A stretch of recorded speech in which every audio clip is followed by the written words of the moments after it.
Welcome, everybody. Glad to have you here at our, I guess it's our second Facebook Live chat talking about PBL. My name's Ginger Lewman. I'm an international keynoter, consultant, author, and teacher. The last 10 years of my career have been devoted primarily to either running my own PBL school or teaching teachers how to transform their classrooms and school communities. I want to get that out of the way because I figure I've got to let people know. Anyway, this is a live conversation, but you may be joining later, 5 minutes later, 10 minutes, 10 hours later, 10 days later. Totally welcome to do that. Let me get a quick sip here. I'm going to shoot really hard again to try to keep this at 20 minutes, but let's just keep our fingers crossed. It might go, might go 30. I just get excited. Sorry. Saying hello to Scott and Jennifer and Rachel. Love you all. So glad you're here. Thanks for the love. Let me dive into this here. So here we go. If you haven't done yet, as you're coming in, go ahead and introduce yourself in the chat right below here, and where you are, what levels and topics do you teach your learners, if you want. If you don't want, lurking's okay too. But you're going to find out that building strong learning communities, what PBL is really all about. And connecting here is a great way to do that. So we're doing the chat tonight, and actually all semester long, to help folks work through some of the bigger issues that pop up in a PBL classroom. And tonight's topic is all about building awesome PBL units. Woo! So I know I said that last week where we were talking about grouping was a really tough topic, but this one is too. So if you would, oh gosh, Scott, I'll try to keep a nice clip for you so you can jog well. Yeah. Anyway, share this out. If you haven't yet, make sure you like the Life Practice PBL Facebook page too, so you can keep up with the next scheduled chat, which by the way is tomorrow at 8 p.m. back to back. Don't ask about my scheduling skills. So anyway, hi Michelle, good to have you in, and Rachel, love her. Janine's come in, yes. So anyway, we'll be sharing 4 big recommendations. By we, I mean me and me sitting here. Anyway, I'll be sharing 4 big recommendations for truly tasty challenges and questions for the PBL beginner, as well as things to consider when you've been doing PBL for quite a while with your kids. And as you know, a lot of the trick to engagement is in finding that balance between tasty fun and nutritious learning. So we're going to be talking about building units that are both fun and still strong in the content learning. I want to hear from you guys during this. So what do you do to keep your kiddos working and digging deep into the content without feeling like it's just something they have to do because they're in school? Feel free to drop your own thoughts, your questions, your ideas in here too. I know that I'm not the only practicing PBLer here in this room, so let's team together. Saying hello to Ginny and April, so glad you're here. This is apparently my new, sorry, it's weird right here, so close. Sorry about that, I'll get better at this. One thing I haven't said yet. Everybody who participates in the chat section gets their name put into the giveaway for my new book. It's called the Lessons for Life Practice Learning. And of course, I forgot to bring a book home with me. Okay. So here, I've got a picture of it. Ta-da! And look, is it right now? Is it right this time? Because I printed everything backwards. So to me, I can't even read this. But hopefully you guys can read it forwards, I hope. So. Hey Mindy, good to see you. All right, people all across the country coming in. Jenny, that's great. So glad to see you guys.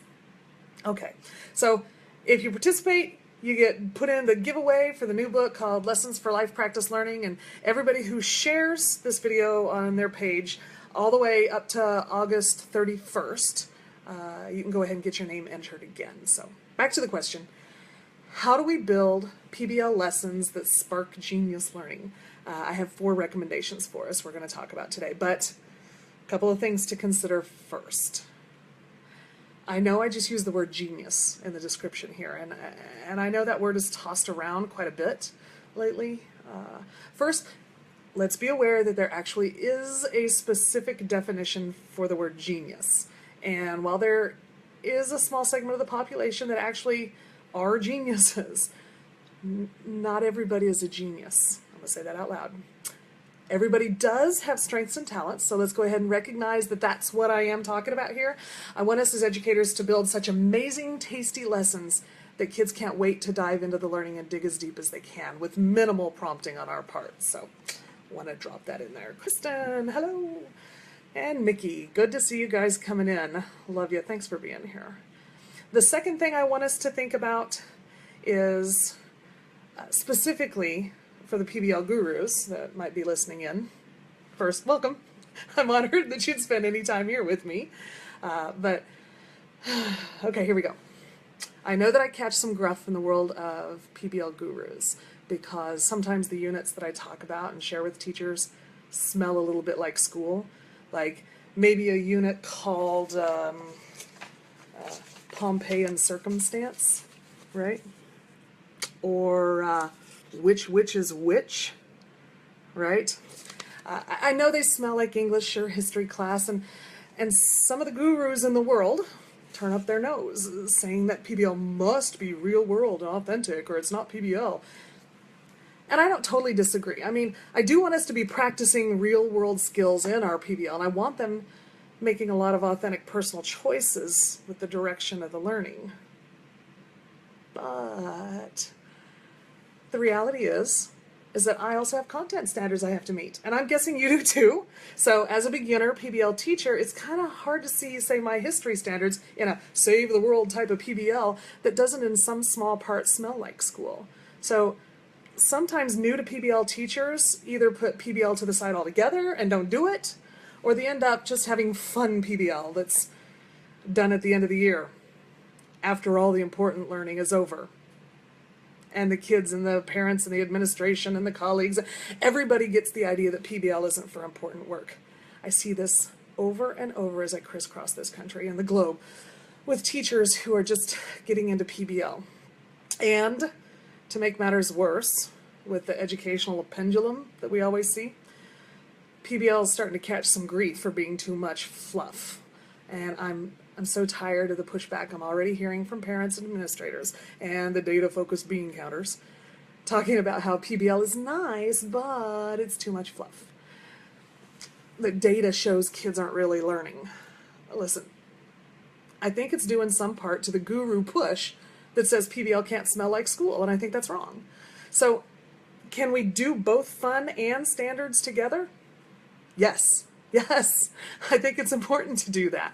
But I say it first, it's okay for your PBL to smell a bit like school until you get a better handle on it and realize they don't always have to. So let's just move forward with those building the lessons that are both nutritious with content standards and fun with just fun challenges. Yeah?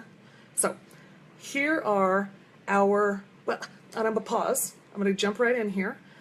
Jennifer, you can't always make it real world. Here's the thing. I think that we can always make it real world, even if the challenge doesn't feel like that. I think the fact that we're having them work in teams, having them communicate, having them have to deal with real world issues, I think that's real world, even if the original challenge doesn't. So no apologies. Do the right thing. Yeah. Anyway, so here are the 4 recommendations we want to consider when we're planning our PBL units. So 1. Oh, wait, I've got slides. Remember I worked, right? Oh, I made one out, but apparently I didn't use it. So, you enjoy my singing? number 1 here. Are we building a tasty hook that leads to a complex question or challenge? Or are we just asking them to marry us on the first date or go out to run a marathon, so to speak, without so much as a warm-up? See, I think we want to help kids refocus from that cool hallway drama that's going on with Jordan and James out there and to think about, wait, what? What? We're going to do what? Yeah, that's cool. That's not boring stuff. I thought school was supposed to be. Is this teacher crazy? Are we really going to be doing that? Because that doesn't sound like worksheets to me. I mean, what's she asking? I don't know, but I gotta find out, right? So what are those tasty things? I want them to be there just in I don't even know what that is. Is that a microphone with singing? I love it. Okay, anyway. So For instance, if I want my kids to be studying animal cells, I'm going to start by talking about like zombies or the next pandemic. Nowhere am I ever going to mention animal cells or use that type of vocabulary at first. I'll expect them to be using that vocabulary during the learning, but in the process of launching that PBL unit, I'm going to try to think about what hooks them, my kids in front of me, into that challenge or the question. So, like, for instance, here we go, I've got some here. What's the next pandemic? And how are we going to stop it? Right? If I want them to learn animal cells, we're going to go into that. Let's see. What happens when our community runs out of potable water? I guess I don't have a slide on that one right here. That's all right. How are we going to save the citizens of Pompeii? How are we going to save the citizens? Right? Pompeii and circumstance. See, remember, we're teachers. We're nerds. Face it, we love our content. Our kids don't yet.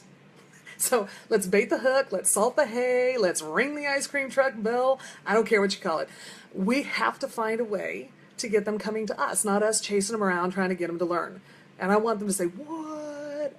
I don't know, but that's going to be cool. So if we can hook them, we can cook them, which means to say that if we can take them way deeper into their learning, because they're already starting to dig for the other info. Gotcha. Right? So let's go to number 2. The number 2 recommendation. Is this right? I can't even read these. These are backwards for me. Oh, I've already done that one. So is yeah, this one. Woohoo! Next time I'll number them. I'm learning, y'all. So is the unit just for fun, or are the kids actually learning something related to school and life? I say school and life because we can learn a lot of great life lessons with PBL, and actually, Mindy, you mentioned that, right? We can learn a lot of great life lessons with PBL and learn zero about the things we have to teach. We can do that. And if you live in a world where you don't have standards in the content you're required to teach, I say good on you, right? But that's not the reality for most teachers in schools. Maybe it should be. Maybe it shouldn't be. We can get in that philosophical conversation later, right? On which route's better. But I say that the reality is the reality. And I want to help teachers and kids build the keys that start their own engagement engines. So we start with how much time do I usually take to hit this topic? How might I add a couple of days, or I might want to. If I normally would hit it in like 2 days or 3 days, I might add a couple of more days to ensure, or a couple more hours to ensure deep learning and give time for content integration with other content areas if I can. But regardless, the point is I start with how much time do I need to take? And then I go right to the standards. What hard content do I need them to learn? And what skills do I need them to have to practice and get better at? So those are the 3 pieces right away: time, standards, and skills. And above all, going back to that very first tip, how can I be sure that my kids are going to love this, that it hits their interests, that it's tasty to them? I have to know what they're interested in, right? And if they're not interested, they're not going to go deep. And if they are interested, you're going to be getting complaint calls from parents about the kids not going to sleep because they're still working on their problem. Yes, win every day of the week. So with the first 2 tips, we have fun and nutrition. So what else? Let's think about that kid. You know, that kid who has 2 weeks to work and starts working the night before it's due? Yeah, who has that kid? Yeah, who was that kid? Yeah, that's me. So the third, have I done this one? Make sure I've got the right one here. Yes. Are you creating and sustaining a sense of meaningful urgency? That right there, I'm going to call that a mouthful. Let's break it down. Creating meaningful urgency, not just, it's due in 3 days, your grade drops. It's not meaningful to those kids. We got to find a way to help them see that it matters, even if it's pretend. I know that sounds counterintuitive, that it matters, but it's okay to pretend. Let me give an example. There's an asteroid going to come and hit the Earth, right? Which is kind of pretend if we tell them that's within the next 6 months, because maybe that's not for sure accurate, but it's not really pretend because there will be one that comes and hits the Earth. maybe in our lifetime, maybe not. And so we've got to make a plan to save lives, right?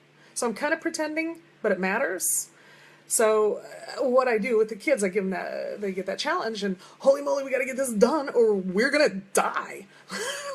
Make sure you put some personality plus in that, and your kids are going to go along with your pretend. If you just walk up and say, in the next 6 months, blah, blah, blah, and you just deliver it like it's a lesson from a teacher at school where you're sitting at a hard desk, that's how they're going to respond to it. Put a little personality plus in it, y'all. Remember, the kids were hooking, and consider what types of things hook them outside of school. We're going to have some flash, panache, and definitely interactivity.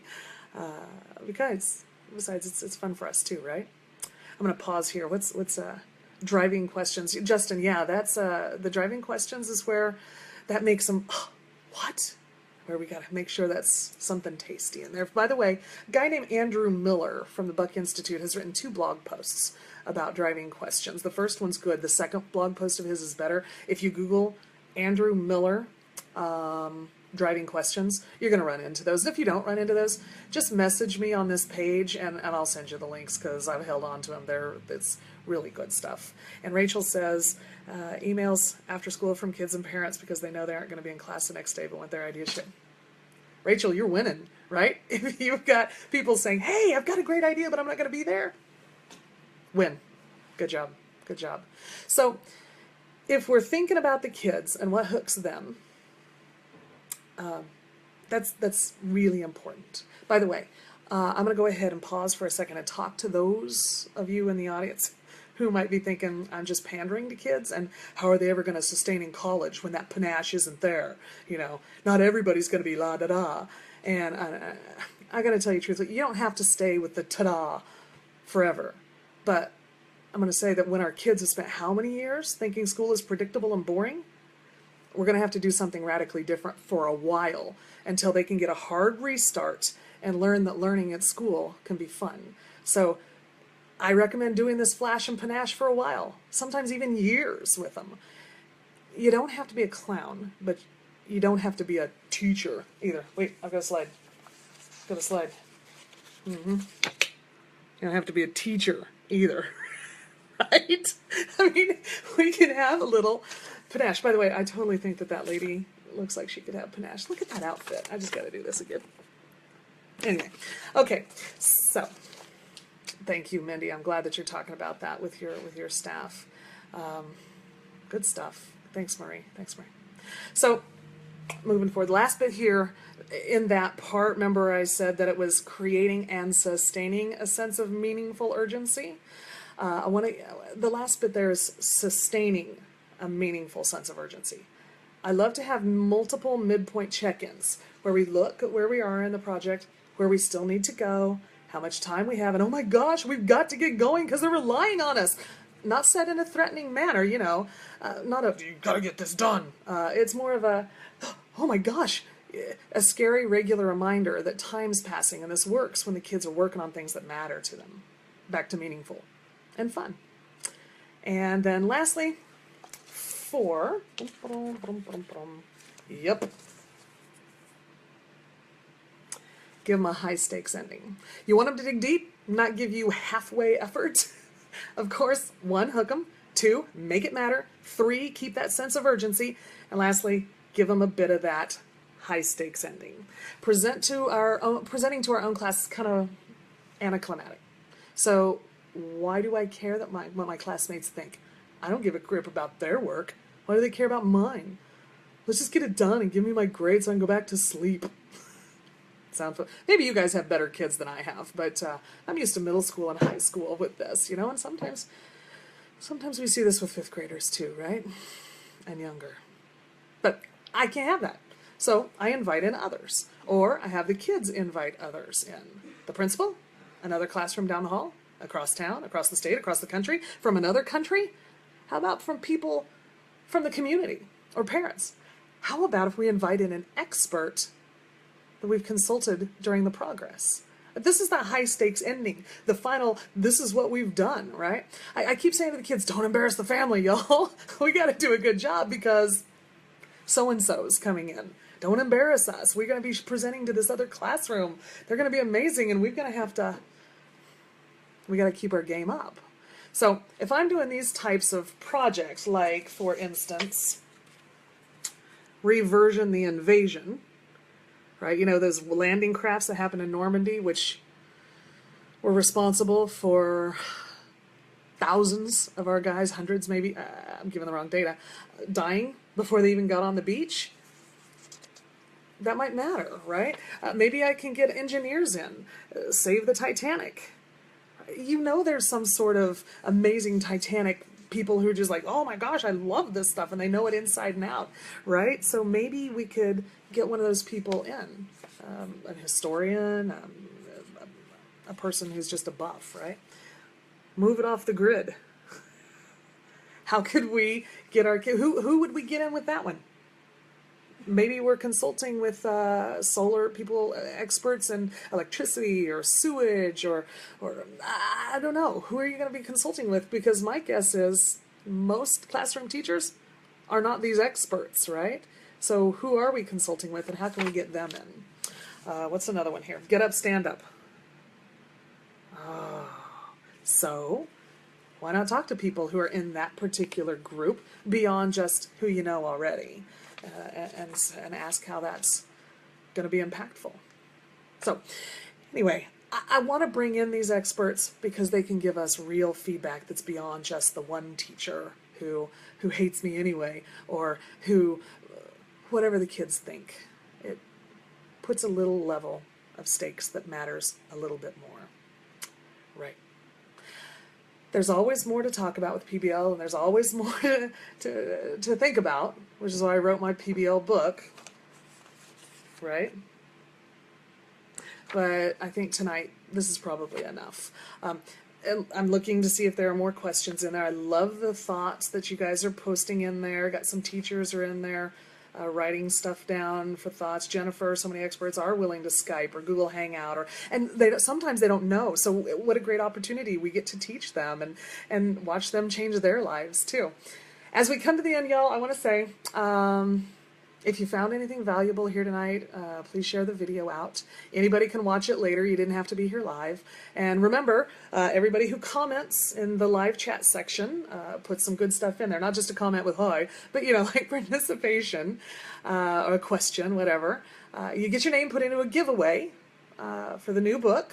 And everyone who shares the video on their page all the way up to August 31st, even if you're coming in several days later, you can still share it. You're going to get your name entered again. And we're going to be giving away 4 books, which is, of course, the Lessons for Life Practice Learning. This is not the size of the book. I forgot to bring the book home, sorry.